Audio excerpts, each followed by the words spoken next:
Hello दोस्तों, welcome back to the official YouTube channel of success world. जी हाँ दोस्तों, मैं हूँ राजू रंजन और आप सभी का आपके अपने चाहते यूट्यूब चैनल सक्सेस वर्ल्ड में बहुत बहुत स्वागत करता हूँ। तो दोस्तों, आज के हम इस सेशन में लेकर के आए हैं यूनिट डिजिट से रिलेटेड कुछ बहुत सारे महत्वपूर्ण क्वेश्चंस, जिसके बारे में आज के वीडियो में डिस्कस करने वाले हैं। और वैसे क्वेश्चंस जो आपके प्री और मेंस एग्जाम में पूछे जा रहे हैं, आजकल 2 से 3 साल पहले के क्वेश्चन को आज हम डिस्कस करने वाले हैं। देखिए, अगर इसके कॉन्सेप्ट को यानी यूनिट डिजिट के कॉन्सेप्ट को अगर आपने अभी तक नहीं समझा है तो इसके कॉन्सेप्ट के बारे में हम 2 वीडियो बना चुके हैं। पहले उस वीडियो को देख लीजिएगा, उसके बाद से आपका पूरा कॉन्सेप्ट क्लियर हो जाएगा। फिर से हम क्वेश्चन पे आज के वीडियो में डिस्कस करने वाले हैं, बहुत सारे इंपॉर्टेंट क्वेश्चन। तो वीडियो में एंड तक बने रहिएगा, बीच में मत छोड़िएगा, बहुत इंपॉर्टेंट आज का क्लास होने वाला है। तो चलिए दोस्तों, देखते हैं बिना टाइम गंवाए हुए आज का यह पहला क्वेश्चन। इस वीडियो को पॉज कीजिएगा और ये क्वेश्चन खुद से सॉल्व कीजिए और देखिए कि कितना समय में आपका क्वेश्चन बन पा रहा है। तो यहाँ पे क्वेश्चन हम समझते हैं, ठीक है। क्वेश्चन को क्या समझना है, यहाँ पे देखिए, प्रथम 222 पूर्ण संख्याओं के योग का इकाई अंक क्या होगा। आपको कुछ नहीं करना है, बस आप ये बता दीजिए कि पूर्ण संख्या स्टार्ट कहाँ से होता है। पूर्ण संख्या 0 से स्टार्ट होता है। तो पहला पूर्ण संख्या आपका 0 मिला, दूसरा 1, तीसरा 2, चौथा 3, यानी कि 222 पूर्ण संख्या आपको चाहिए। 222 तक नहीं जाना है, 222 पूर्ण संख्या चाहिए। यानी कि 222 पूर्ण संख्या लेने के लिए आपको कहां तक जाना होगा, लास्ट आपका कहां तक होगा, तो 221 तक होगा, तब आपका 222 वो संख्या पुट जाएगा। अब यहां पे देखिए, अगर आप 3 तक जा रहे हैं तो कै गो पूर्ण संख्या मिला, 4 गो पूर्ण संख्या मिला, यानी एक ज्यादा मिल रहा है। तो 221 तक जाइएगा तो आपको 222 पूर्ण संख्या मिल जाएगा। यानी कि इस सारे नंबर्स को सम करना है, इस सारे नंबर्स को सम करना है और उसका जो इकाई अंक आएगा वो आपका आंसर होगा। तो यहाँ पे दोस्तों देखिएगा कि 0 को अगर हम हटा दें तो किसी भी संख्या में 0 जोड़ेंगे कोई फर्क नहीं पड़ेगा। तो आपका फाइनली अगर यहां से हम नंबर लेते हैं तो 1 से 121 तक का योग है। अब आप बताइए कि 1 से n तक की संख्याओं का योग क्या होता है। तो आप जानते हैं कि n इंटू n प्लस 1/2 होता है, n इंटू n प्लस 1/2। तो n का वैल्यू यहाँ पे कहाँ तक जाना है, 1 से 121 तक जाना है, यानी कि n का वैल्यू 221 तक, 221 इंटू 222/2, यानी कि 2 से ये कटेगा 111 बार में। अब आपका इसका जो गुणनफल होगा, यानी कि इसका इकाई अंक और इसका इकाई अंक, बस सिंपली इसी दोनों को गुना कर लेना है। तो 1 और 1 को गुना करेंगे तो 1 आएगा, यानी कि इस संख्या का आंसर भी आपका क्या आएगा, यूनिट डिजिट 1 आएगा। आपका क्वेश्चन सॉल्व हो चुका है दोस्तों। तो चलिए हम इस क्वेश्चन को सॉल्व करेंगे और ये क्वेश्चन को सॉल्व करने में आपको कलम उठाने की भी जरूरत नहीं है, सिर्फ क्वेश्चन को ध्यान से पढ़िए कि निम्नलिखित में से कौन सा पूर्ण वर्ग संख्या का इकाई अंक नहीं हो सकता है। और आपको पता होगा, वर्गमूल जिस टाइम पढ़ रहे थे उस टाइम आपको बताया गया है कि किसी भी परफेक्ट स्क्वायर नंबर का इकाई अंक यानी कि लास्ट में कभी भी 2, 3, 7 और 8 नहीं हो सकता है। बस आप देख लीजिए कि 8 यहाँ पे आ रहा है, तो 8 आपका आंसर हो जाएगा। आपसे पूछा गया कि कौन सा इकाई अंक नहीं हो सकता है, वो 4 हो सकता है, 6 हो सकता है, 9 हो सकता है, 8 कभी भी आपके परफेक्ट स्क्वायर नंबर के लास्ट में नहीं होगा। इस क्वेश्चन का आंसर एकदम खटाक से 8 कर दीजिएगा without using pen and paper. तो चलिए हम लोग नेक्स्ट क्वेश्चन पे मूव करते हैं। नेक्स्ट क्वेश्चन आपका क्वेश्चन नंबर 3 ये रहा। अब इस पे ध्यान देने की जरूरत है। देखिए, क्वेश्चन को समझिएगा आराम से कि इसके इकाई अंक से आपको सिर्फ मतलब है, सिर्फ इकाई अंक पूछा जा रहा है, यानी कि 1, 2, 3, फिर अगला नंबर आएगा 4, 5, 6। तो आप अगर सारे नंबर को लिखने बैठ जाइएगा कि 1 गुना 2 गुना 3 गुना 4 गुना 5 गुना 6 गुना 7 गुना 8 गुना 9, आपका टाइम बर्बाद होने वाला है। अब आप इसमें देखिए कॉमन सेंस अप्लाई करेंगे कि ये आपका 2, तो इसका इकाई अंक मिल गया, इसका इकाई अंक क्या मिला, 2 मिला।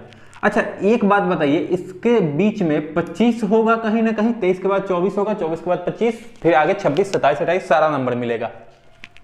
आप देख पा रहे हैं कि इसका इकाई अंक 5 है और 5 का गुना किसी भी सम नंबर के साथ होता है तो वो यूनिट डिजिट कितना बन जाता है, तो 0 बनता है। बस ये चीज आपको इस क्वेश्चन में पकड़ना था। जो लोग इस चीज को पकड़ पाएंगे वही आपका आंसर बहुत जल्दी कर पाएंगे। यहां देखिए, 5 का गुना किसी भी सम नंबर के साथ यूनिट डिजिट 0, और उसके बाद बाकी का इकाई अंक कुछ भी रहे, 0 को आप किसी भी संख्या के साथ मल्टीप्लाई करेंगे तो यूनिट डिजिट आपका 0 ही मिलेगा। तो बस खटाक से इसका आंसर ऑप्शन नंबर ए 0 कर लेंगे। एक चीज आप समझिए कि 5 को किसी भी इवन नंबर से मल्टीप्लाई करेंगे, किसी भी सम संख्या से मल्टीप्लाई करेंगे तो आपका जो यूनिट डिजिट होगा वो आपका हमेशा 0 आएगा।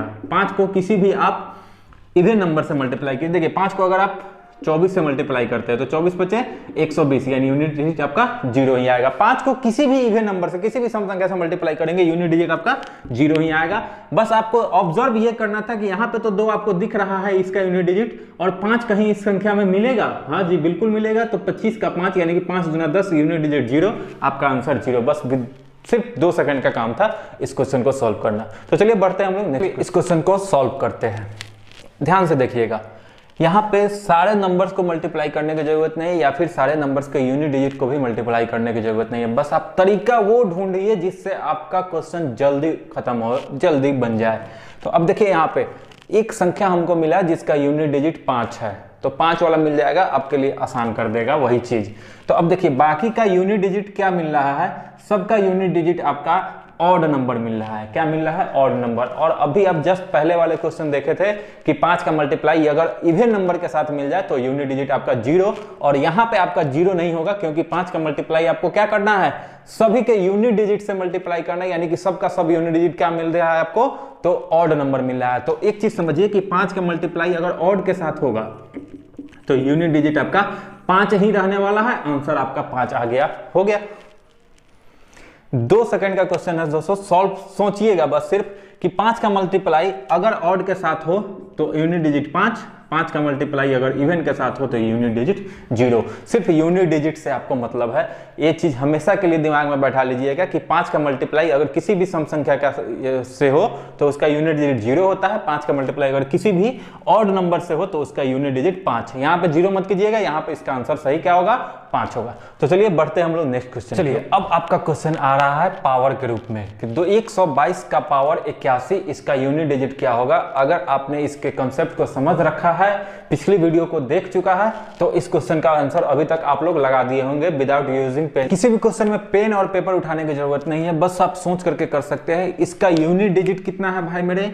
तो संख्या का यूनिट डिजिट सिर्फ 2 है, इससे कोई मतलब नहीं है। और 2 का वाला केस आपको हम बताते हैं कि जब भी किसी संख्या का यूनिट डिजिट 2 मिले तो पावर को 4 से डिवाइड कीजिए, जो रिमाइंडर बचेगा फाइनल 2 पे वही पावर बचेगा। तो यहाँ देखिए 2 को अगर इस पावर को अगर हम 81 को 4 से डिवाइड करते हैं तो 20 चौका 80, रिमाइंडर 1 बचा, यानी कि 2 का पावर 1 कितना होता है? 2। इस क्वेश्चन का आंसर 2 हो गया यूनिट डिजिट। बस इसी तरीके से आपको सारे क्वेश्चंस को उड़ाना है पावर वाले क्वेश्चन में। तो चलिए मिलते हैं हम लोग नेक्स्ट क्वेश्चन। इस क्वेश्चन को बड़े आराम से सॉल्व करने का कोशिश करते हैं हम लोग। ये आपको दिख रहा होगा कि यदि 333 का पावर n का इकाई अंक 7 है, ये दे रखा है, तो 777 का पावर n का इकाई अंक क्या होगा? तो यहाँ से सबसे पहले हम लोग इसका n का वैल्यू निकालते हैं। यहाँ देखिए इसका इकाई अंक कितना है? 3। और बताइएगा कि 3 का पावर n का इकाई अंक अगर 7 है तो n का वैल्यू क्या होगा? तो 3 का पावर किसका यूनिट डिजिट 7 होता है? 3 का पावर 3 का यूनिट डिजिट कितना होता है? 7 होता है। 3 3 9 9 3 27, यानी कि n का वैल्यू आपका कितना निकल के आ गया?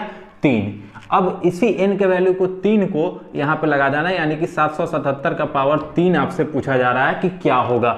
इससे कोई मतलब नहीं है। 7 का पावर 3 कितना होता है? 343 होता है, यानी यूनिट डिजिट कितना आएगा दोस्तों? 3 होगा। इस क्वेश्चन का आंसर 3 आ गया। आई होप कि आपको समझ में आ रहा होगा। सारे के सारे क्वेश्चन बिल्कुल बेसिक कॉन्सेप्ट से हम लेकर के चल रहे हैं, बिल्कुल धीरे से, बिल्कुल बेसिक 0 लेवल से हम क्वेश्चन को उठा रहे हैं। और जैसा जैसा क्वेश्चन आपके प्रीवियस ईयर में पूछे जा रहा है, सेम ऐसे ही क्वेश्चन को हम यहाँ पे भी उसी लेवल के क्वेश्चन को हम डिस्कस कर रहे हैं। तो चलिए नेक्स्ट क्वेश्चन पे चलते हैं। इस क्वेश्चन को सॉल्व करके बताइए। आप लोग खुद से पहले इसको सॉल्व कीजिएगा, वीडियो को पॉज कर लीजिए और खुद से ट्राई कीजिए कि इसका आंसर क्या आने वाला है। अभी तक हम लोगों ने 6-7 क्वेश्चन को प्रैक्टिस कर लिया है, ये 7वां नंबर क्वेश्चन है। अब यहाँ पे देखिएगा कि आपका लेवल कुछ सोचने का थोड़ा सा बढ़ गया होगा। तो यहाँ देखिएगा कि क्वेश्चन कह रहा है यदि 433 गुना 456 गुना 43, यहाँ पे इसका इकाई अंक छुपा लिया है आपसे। इसका इकाई अंक क्या दे दिया? n दे दिया, और n का वैल्यू आपसे पूछा जा रहा है, यानी कि अगर इस पूरे के गुणनफल का इकाई अंक n+2 है। n+2 का मतलब यहाँ पे आपका जो अंक होगा उससे 2 ज्यादा होगा इसका यूनिट डिजिट इस पूरे को सोल्व करने पर। तो आप को बताना है कि n का मान क्या होगा। बस सिर्फ सोचना है और इस क्वेश्चन को हम लोग ऑप्शन से उड़ाएंगे। देखिए ऑप्शन से कैसे उड़ता है। इसका यूनिट डिजिट 3, इसका यूनिट डिजिट 6, तो 3 6 18 का यूनिट डिजिट 8। अब आप बताइए कि 8 में हम कौन सा ऐसा संख्या से मल्टीप्लाई करेंगे? 8 में किस अंक से मल्टीप्लाई करेंगे कि जो यूनिट डिजिट आएगा वो 8 से, यानी कि जो यहाँ पे हम जिससे मल्टीप्लाई करेंगे उससे 2 ज्यादा आएगा। तो देखिए अगर हम 1 से मल्टीप्लाई, यानी n का वैल्यू अगर हम 1 रखते हैं, ऑप्शन 1 रखते हैं, तो n का वैल्यू 1 रखेंगे तो 8 कम 8 यानी यूनिट डिजिट कितना आ जाएगा 8 आ जाएगा, जो कि आप एक जो n का वैल्यू रखे हैं इससे ये 2 ज़्यादा नहीं, इससे बहुत ज़्यादा है ये, तो ये ऑप्शन आपका नहीं हो सकता है। अब दूसरा ऑप्शन डालेंगे 3, यानी कि 8 का मल्टीप्लाई अगर 3 के साथ करेंगे तो 8 या 24, तो 3 से ये कितना ज़्यादा है, बस 1 ज़्यादा है। यहाँ पे 3 से इसका जो इकाई अंक आएगा इसके गुणनफल का, वो 3 से कितना ज़्यादा होना चाहिए, 2 ज़्यादा होना चाहिए। अगर 5 रहता इसका गुणनफल का इकाई अंक तो क्या करते हम लोग, आंसर 3 करते, लेकिन ये भी आपका नहीं होगा, तो ये भी ऑप्शन चला गया, ये भी ऑप्शन नहीं होगा। अब देखिए, अब ऑप्शन नंबर 3 रखते हैं, यानी कि 8। तो इकाई अंक अगर 8 रहेगा तो 8 से 2 ज़्यादा यानी कि 10 इसका यूनिट डिजिट होना चाहिए, 10 2 अंक में आ जा रहा है, वैसे भी 0 इसका यूनिट डिजिट नहीं होगा, हटाइए, तो ये ऑप्शन भी आपका नहीं होगा। अब बताइए कि n का मान क्या रखे, 6 रखेंगे अगर, तो यहाँ देखिए n का वैल्यू अगर हम 6 रखते हैं तो 8 6 48 यानी यूनिट डिजिट कितना आएगा 8। देखिए 6 से ये 2 ज़्यादा है तो आपका आंसर हो जाएगा यूनिट डिजिट, सॉरी n का वैल्यू क्या होगा तो 6 हो जाएगा।